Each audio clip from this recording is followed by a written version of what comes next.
Pirate Money Radio, helping you give, spend, and invest in ways that align with liberty, security, and values. Welcome back with your host, Kevin Freeman. You're off to see the wizard, the wonderful Wizard of Oz. To find he is a wizard, a whiz, if ever a whiz there was. If ever, oh, ever a whiz there was, the Wizard of Oz is one because of the wonderful things he does. You know, that just scared me silly as a kid.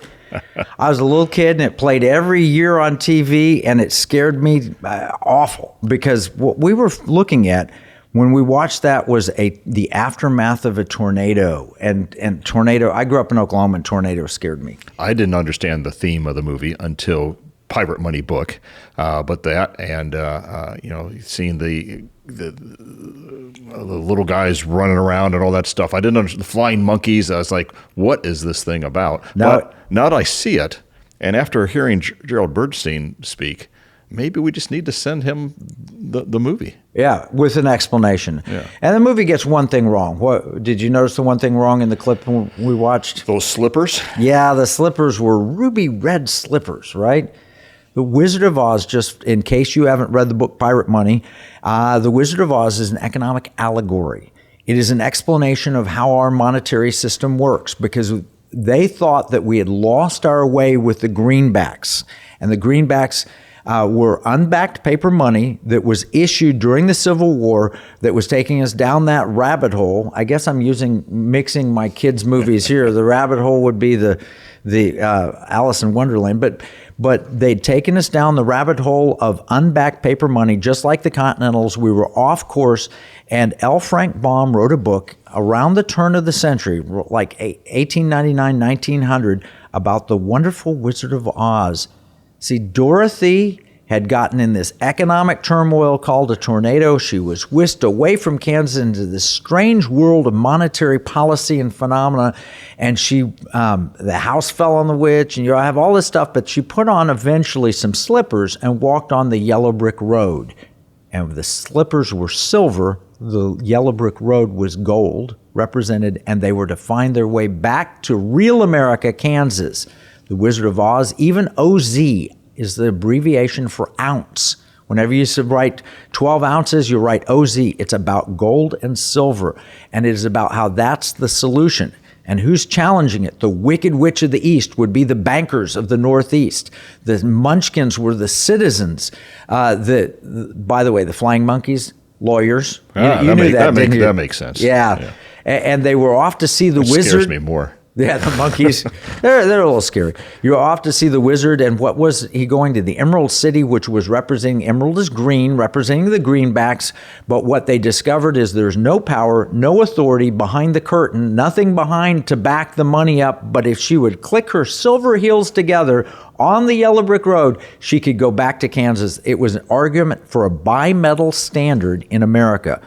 Had you ever heard that before? Not until I read the book Pirate Money, but it made it simple and easy to understand some of these things. That, and combined with your analogy with Monopoly, and I think that all makes sense why we have a book called Pirate Money. It's another way of easily telling this story.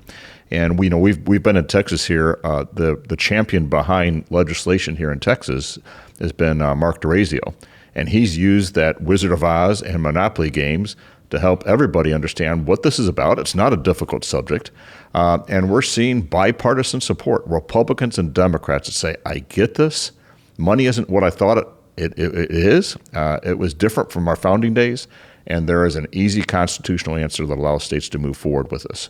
Yeah, so here we've got, this is the Pirate Money treasure map that we've been handing out here at the convention. It starts in Jekyll Island, which is where they created the Federal Reserve System in 1913. Actually, they met in 1910, and Congress passed it in 1913. And on the map, it says we were shipwrecked here in 1913. This Pirate Money map shows the only path to escape the island and get the treasure. And the first thing it goes past is the fiat money monster. Do you know what fiat money is? It's unlimited monetary printing. Now, when we say that, let's talk about what that means, unlimited money printing. Well, I understand the monster because the monster's been eating 90% of our wealth, right? We've got a dollar worth 90% of what it was since we went off the gold standard. At 10% of what it was, it's lost 90%. Yeah, it lost 90%. Wow. So let's play. We've got a clip from multiple Fed chairmen and a Federal Reserve Bank president who are talking about how does the Fed create money? Do they match it to the gold and silver they have on deposit as the law required back in 1913 or in 1971 when Nixon took us off the gold standard? They no longer back it by gold and silver. Do you got that? Have that clip that we could play? You simply flooded the system with money. Yes, we did. So to lend to a bank, we simply use the computer to mark up the size of the account that they have with the Fed. Former Fed chairman. So it's much more akin, although not exactly the same, but it's much more akin to printing money than it is to borrowing. You've been printing money. Well, effectively. Where does it come from? Do you just print it? We print it digitally. So we as a central bank, we have the ability Current to Fed create chairman Jerome Powell. digital. Flooding the system with money. Yes, exactly. And there's no end to your ability to do that. There is no end to our ability to do that. That's a Fed president right now. I think is Minneapolis, Neo Kashkari. Bottom line is we're looking at a monetary phenomenon. Fed is printing money. That's why we have inflation. There is no question that's why we have inflation. And the Fed have no intention of stopping. So what do we do about that? Well, that's where I'm going to go back to our guest here. I think it's time to execute the pirate money clause in the Constitution.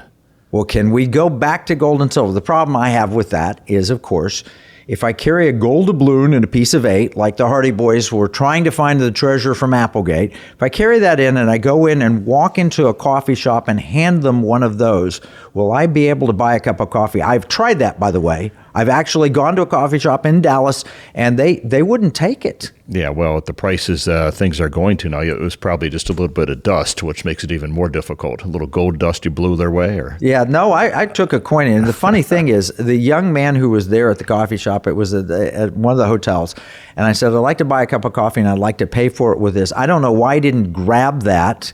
It was a half a scudo, which means it was worth hundreds of dollars. He could have grabbed that and said, I'll give you whatever coffee you want, mister. But instead he said, no, I can't take that. I can't accept it. It's hard to carry gold and silver coins. It's hard to divide them. So are they a good unit of account? Not really. Are they a good means of exchange? Not really. Are they a good store of value? Absolutely yes. So how do we solve that problem, Mike? You've been teaching, educating legislators, educating public members. How do we solve the problem of using gold and silver as money like it used to be used and solving this, avoiding this debt monster and avoiding all the other problems? Absolutely. Well, that's the beautiful part about modern technology and electric technology.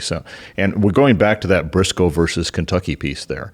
The ability to take certificates or say, hey, I've got this little gold sitting safely in a vault in Texas, and having a debit card which represents that gold and being able to spend that anywhere I spend MasterCard out there. Now, gold and silver for the first time can easily be transactional, making our constitutional rights, our state constitutional rights, an easy next step for this to become a reality. We're not selling gold on this show, right? We're simply educating people what our constitutional state-based rates are and showing people how easy it is to implement this. Well, and equally important, we're showing them a proof of concept. Mm-hmm. And we're not recommending to anyone that they should do this or not do this. But if you want a proof of concept, there's a commercial application out there. I started using it. I'm not suggesting, recommending it, merely saying it exists. It's called Glint. I got it on my iPhone, Glint Pay, and it's an app. And I deposited a certain amount of money there, and I've gone and I've spent, and I bought coffee with it. I bought a bag of oranges. I paid for dinner with it. It actually makes gold money again. Now, I love it. It's a proof of concept, but I think there are two drawbacks. Well, I think you even got 3 of them. In fact, we were talking the other day, you came up with a great analogy with the 3 T's. Oh, yeah. So the trust aspect is the first one. You're right. There are 3 potential drawbacks. Number one, do you trust it? But the second drawback is... Trust being, do I trust the gold I'm buying is real? Is it the quality that I have? And if a state's behind that, that becomes credible to me. Right. And I love Glenn. And the founder of Glenn actually has heard about it, read the book, flown in, spent time with us, went with us to meet various states to show the proof of concept. But the gold is held in Switzerland, and it's a company out of the United Kingdom. I would trust more a company in Texas or Oklahoma or Utah, and I'd trust more if the gold were where I could go see it rather than in Switzerland. But yeah, trust is a big thing. And a lot of people buy gold from Costco because they don't know who to buy it from. Trust is an issue with them, too. So trust is an issue. And the second issue, taxes. Taxes, yeah. So, right now, if you're fortunate enough to have a gain, you're probably going to have to pay taxes at the end of the year if your gold goes up in value, because it's not technically registered as functional currency, functional money.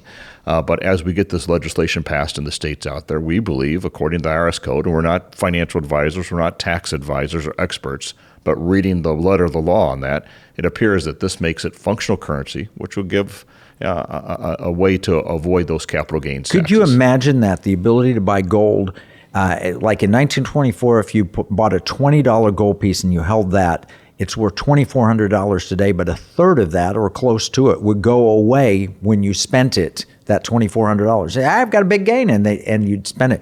Really, you don't have a big gain. All you did was preserve your purchasing power. It's immoral to tax money that merely preserves the purchasing power. But that's what the government's doing. If this system is set up, though, and it's state-based constitutional currency, like President Washington here is suggesting, if we use that clause and made it, we would be potentially, I believe, exempt from capital gains taxation. So that's the second one. What the third one? What is it? Well, we can do it obviously with a private company now, but that we've got a historical precedent out there where the government has taken gold from people before. Yeah, 1933, right? Yes. Gold confiscation by FDR. And why did he confiscate it? The order says itself, because people were hoarding gold and not using it transactionally.